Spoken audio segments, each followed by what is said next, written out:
To give everyone a quick introduction to Action Against Hunger. So we have quite low brand recognition in the UK, but we're an NGO that fights hunger and malnutrition in 57 countries around the world. And in 2024, we reached 26.5 million people. So even though we're quite a small organisation in terms of the UK, our reach globally is quite large. So first of all, what I'll be talking to you about today is our digital mobilisation programme. So I know there's a lot of campaigners and digital campaigners in the room, but just to give a quick overview of what digital mobilisation is, it's all about driving supporters to take valuable actions at scale, and where the end goal of marketing is to sell a product or a service, the end goal of mobilisation is to empower supporters to do something that furthers the causes that unite us. So why did Action Against Hunger start a digital mobilisation programme? So first of all, as I mentioned before, our brand recognition was very, very low in the UK, and we saw this as a cost-effective way to build our brand profile and get people to know who we are. When we started this programme in 2023, our email mailing list was only 7,000 people. So bluntly, we just didn't have enough supporters to achieve the aims of the organisation. We also wanted to boost our public campaigning work, and wanted to build a bank of dedicated supporters who are keen to sign actions when we need them to. And then also, we wanted to raise more money. So we were quite badly affected by the COVID-19 pandemic. Traditionally, we didn't do a lot of digital fundraising work, and we were quite badly affected because previously our fundraising model relied quite heavily on partnerships with restaurants and the hospitality industry. All of those things closed during the COVID pandemic, so we were affected quite badly.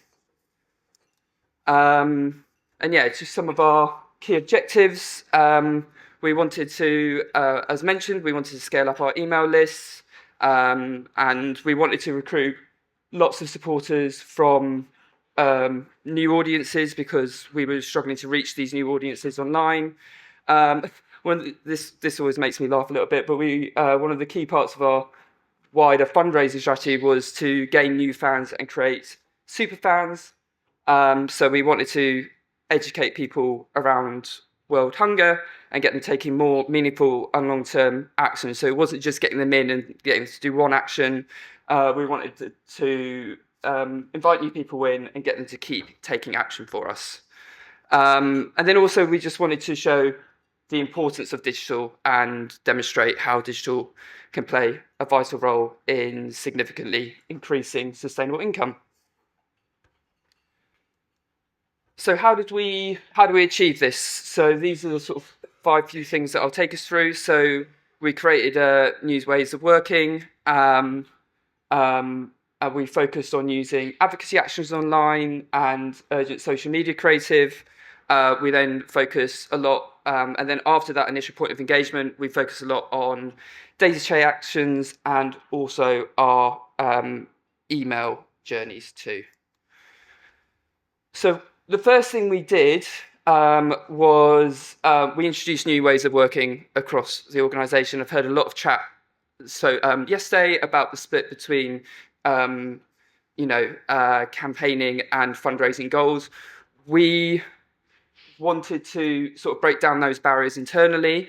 So we created a new digital mobilisation working group, which comprised members of our digital team, which I head up, also our public engagement team, and then the advocacy team, which sits in a different department, and also our data team too. I should also probably mention that we partner with Forward Action on this work, and they're also a core part of our digital mobilisation working group as well. So as part of this working group, we actually meet every week. We meet every week on a Tuesday, this meeting is key to everything that we do because it allows us to make decisions very quickly. We look at our results, see how things are going, make decisions very quickly. This ad's doing really well, let's put some more spend behind it. This ad is not performing well, so let's switch that off. And then the other key thing that we do, because we're an emergency response charity, is that we scan the news. We see what's going on in the wider world and sort of try to see where there are potentially opportunities for us as well. So yeah, again, advocacy actions being super important to this. So again, I'm saying this to a room of campaigners, but advocacy actions offer supporters an opportunity to stand with you, making it easy for them to take action and opt in to receive our emails. And we normally use Meta to promote these campaigns, initially to a wider audience and kind of just let the algorithm do its thing and maybe refine things down after we've got some initial results. And this has been amazingly successful for us.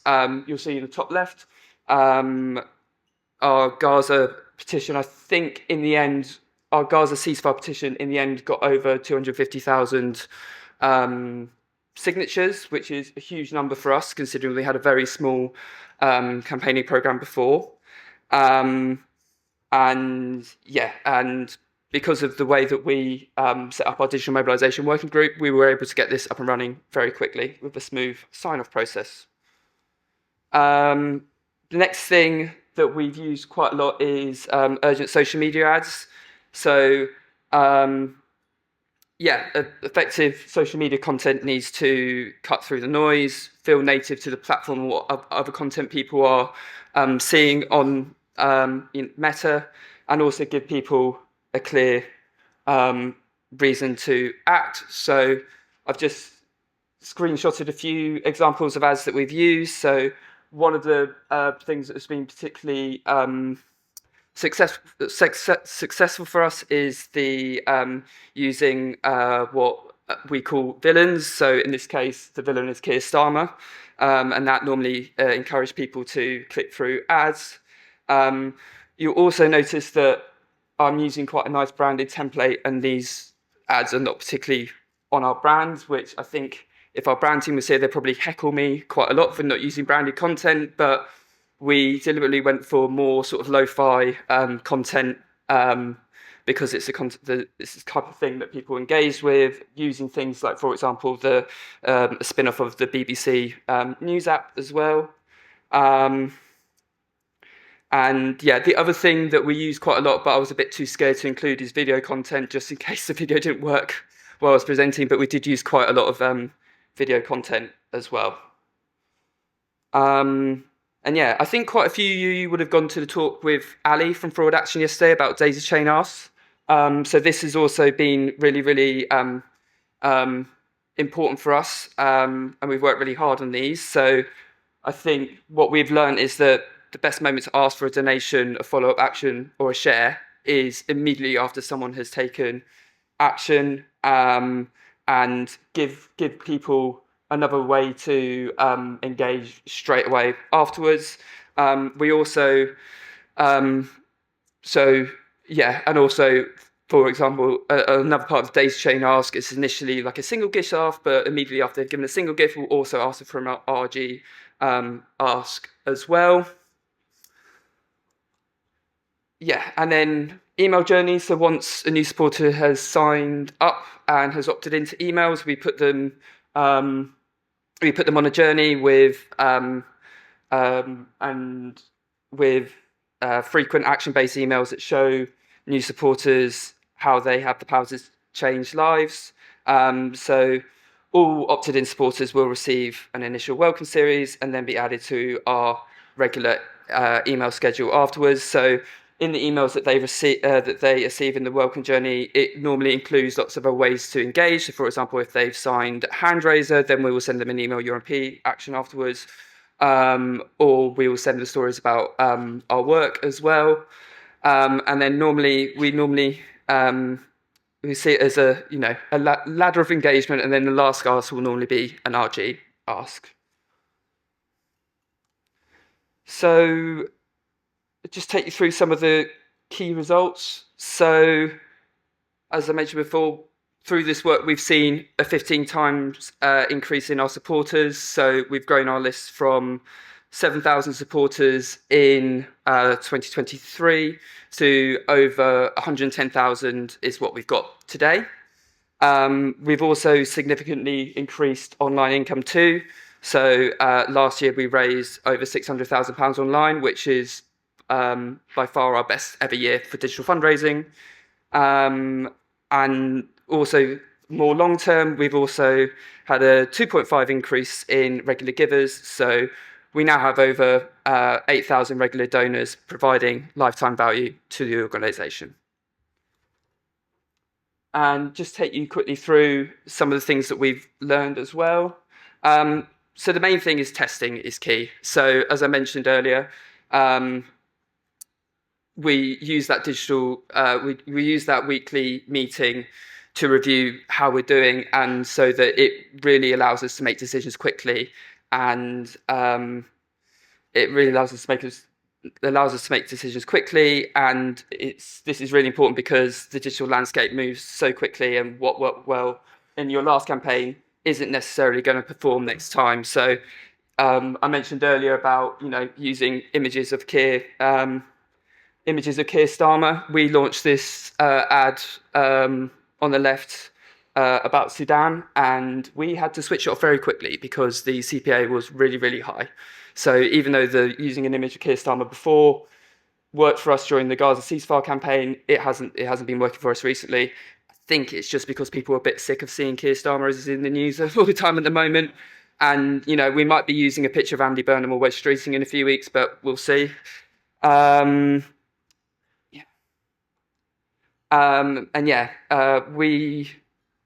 Our agile response, our agile approach is always allows us to have smooth sign-off, meaning that we can launch emergency appeals and new creative within a matter of hours. So this has been obviously as an emergency response charity, we probably did already have it embedded in our culture because we do launch emergency appeals quite often. But this new approach allowed us to work even quicker and get better results because, what people see in the news, if you're able to give them the content that they want to engage with straight away, then you will get a better response. And then finally, crisis appeals are also essential for collecting phone numbers at scale. So we've also used on all our petition asks, we give people the opportunity to give us their phone number as well, which we then pass on to our telemarketing agency. And this has been really successful in driving new regular donations for us. And our Gaza and Sudan appeals have driven the acquisition of over 2,000 new regular givers alone. So that's a quick run through of what we've been working on the last 3 years. So if you have any questions, let me know.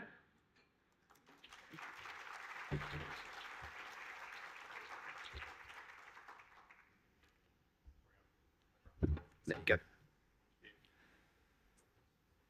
So is this? Yeah, that's working. Yeah. So you'll be pleased to know you've got a lot of questions, Jamie. So it's a great session. The first one is, did you work with an agency? So you mentioned Forward Action. Could you just talk a little bit about how you worked with the agency versus what you did in-house? So as I mentioned, I would actually say Forward Action are part of the digital mobilisation working group. So yes, they are an agency, but they come to our meetings every single week, and honestly, it feels like they're part of the team as well. So yeah. Cool. That's great to hear. So do you typically tailor the welcome journey to the content the supporters come in on, or do you have kind of a templated welcome journey that you're using? So we do set up a different welcome journey for every campaign. I think because of capacity in-house, what we have normally done is we would make the first email relevant to the thing that they have signed. So if someone has, signed a Sudan petition, the first email they'll receive will be a Sudan email. If they've signed the Gaza petition, the first thing they'll receive is the Gaza. It will be some Gaza content. This is also partly down to capacity as well, because we had quite a small team, but this is something we've just recruited a new email role, so this is something that we're looking to develop a bit further. What was the biggest challenge you faced, and what's next? I think the biggest challenge that we have faced, I would say, is we've got a lot of cut through working on crises that are in the news. So people are obviously very, very engaged with what's happening in Gaza.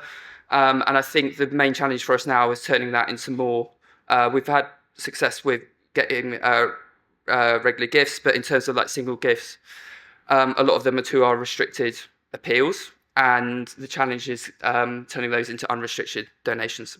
Yeah. Yeah. Thank you for that.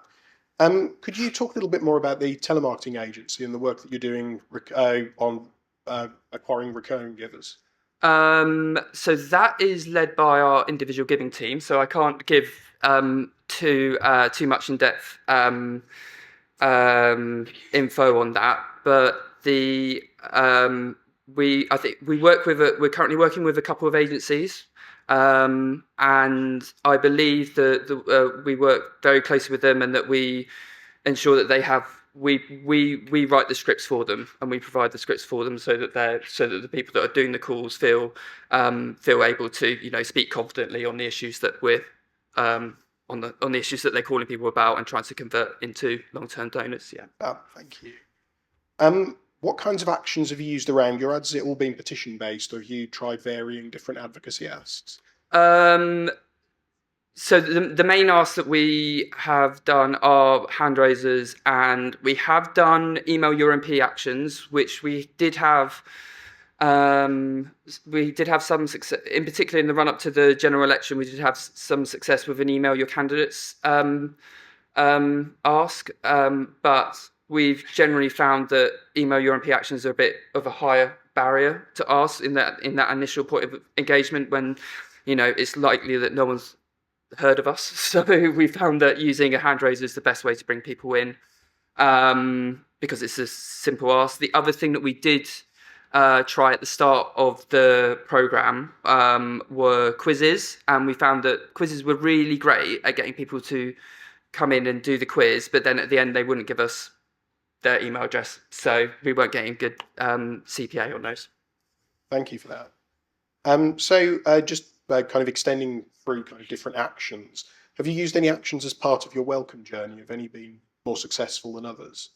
So the main, so we do use, contrary to what I just said before, where quizzes do work really well is in your email journey, because people have already, they're already engaged with you, so they're more likely to complete a quiz. And then in terms of like an advocacy ask, we for example, in our Gaza campaign, we did, if people had signed the hand raiser, I think the second or third ask in that welcome journey would be the email your MP action. So yeah, as again, it's a slightly higher barrier, but people are more engaged with you at that stage. So yeah. Cool, thank you for that. So we have got a lot of questions. That's if anybody fine. has any more questions, please do submit them on the Hoover app. So of the 250,000 signatures you got on your Gaza petition, roughly what was your opt-in rate on email? Roughly 50%. Fantastic. Yeah. Brilliant. So has your meta-amplification of advocacy actions been impacted by the political bans on social media, or any changes in EU? Not in the UK. I know that we have offices in Europe, so we have offices in Germany, Italy, Spain and France, and I know that they have been quite badly affected by this. Yeah. So for example, our German office launched a Ukraine appeal recently, and they had to. I think they've been working away in the background trying to get it to work, but it has taken quite a lot of work to get around those restrictions. So yeah. So do you have any tips for somebody who would like to get a digital mobilisation working group off the ground? I think my main tip is probably just to get buy-in from the powers that be at the organisation, and yeah, it's about, I think is I also think that working on your it's been a big culture shift, as I kind of mentioned before. Like we did, we had an advocacy team, we had a fundraising team, we had a communications team, and they all worked not necessarily siloed, but not necessarily pulling in together. So I think that's the sort of biggest change, is that sort of everyone sort of pulling in together. Like honestly, it doesn't feel like, the digital team sits in the comms team, the IG team sits in the fundraising team, the advocacy team like it doesn't feel like that at all. Like it just feels like we're one team now. Yeah, I was going to say that siloing is a big challenge. So that's fantastic to hear. What kind of tools are you using to measure your digital performance? We're quite often just a lot of the in-house tools. So we'll use engagement networks for email performance. We'll use we'll just use the Meta analytics for general Meta. We have, and then obviously, donations and so it's mostly the in-house tools. One of the things I will say is that we've got a very extensive reporting sheet that takes a couple of hours every week to update. So I'd say that will probably be the main thing that I would get set up, is a very comprehensive reporting sheet, so you can have a look. Like that's the thing that we review every week in our digital mobilisation working group meetings. So yeah. And what kind of metrics are you making decisions on that reporting sheet? CPA is the main one. So cost per acquisition, just in terms of just for to see how our ads are performing, and then also looking at obviously petition sign numbers and donations coming through as well. So someone's asked if you find using urgent language over time becomes less impactful, and if it does, how are you kind of trying to get around that? I'd say I think the thing that I would say to that is that you'll get your answer pretty quickly. If you launch some ads and then they're not performing, then you'll kind of get the message that urgent language isn't working. So that's why, as I mentioned, the digital landscape is moving really quickly, and an ad that was working well for you a few weeks ago might not be getting the cut through anymore, and it might be because your issue is out of the news. So that's why I would always encourage you to just test as much as possible. Yeah. That's a great message to take away. So one of the most popular questions is, have you found that asking people for their phone number has caused any drop off in conversion rates?